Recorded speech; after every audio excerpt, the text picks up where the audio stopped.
அந்த ஒரு சீல் அடிக்கப்பட்ட ஒரு பேப்பரில் தான் இந்த ஒரு லவ் லெட்டர் எழுதப்பட்டிருக்கு. ஒரு கேபின் அட்டெண்டன்ட் தான் இந்த ஒரு லவ் லெட்டரை அவரோட ஒய்ஃபுக்காக எழுதியிருக்கிறாரு. ஸோ அந்த ஒரு ஒய்ஃபுக்காக எழுதப்பட்ட லெட்டரில் என்ன இருந்துச்சு அப்படின்னு பார்த்துக்கிட்டிங்கன்னா, ஏப்ரல் 10ஆம் தேதி நாங்கள் இந்த ஒரு டைட்டானிக் கப்பலில் ஆரம்பித்து முன்னாடி வந்தோம். அப்படி முன்னாடி வரும்போது எங்களுக்கு ஒரு பெரிய அலை தாக்குச்சு. எங்களோட கப்பலை ஒரு பெரிய அலை தாக்குச்சு.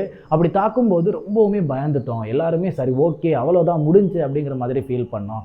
ஆனால் கேப்டன் ஸ்மித் இருக்கார் இல்லையா, அவர் எங்களை காப்பாற்றினார் அப்படிங்கிற மாதிரியான ஒரு விஷயத்த சொல்லிட்டு, இது எல்லாரையுமே பயத்துக்குள்ளாக்குச்சு. இந்த ஒரு பிரச்சனை எல்லாரையுமே பயத்துக்குள்ளாக்குச்சு.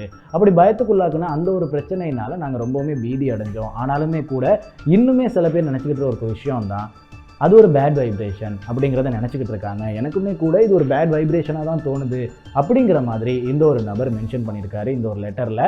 ஆனால் 5 நாள் கழிச்சு அமெரிக்காவுக்கு போகிறதுக்கு முன்னாடி, அமெரிக்கா போனால் தானே இந்த ஒரு லெட்டரை போஸ்ட் பண்ண முடியும், அமெரிக்காவுக்கு போகிறதுக்கு முன்னாடியே இந்த ஒரு கப்பல் தரமட்டமாக இடிஞ்சு போயிருந்திருக்கு. ஸோ இந்த ஒரு நபரையுமே கூட யாருக்குமே தேடி கண்டுபிடிச்சிக்க முடியலை.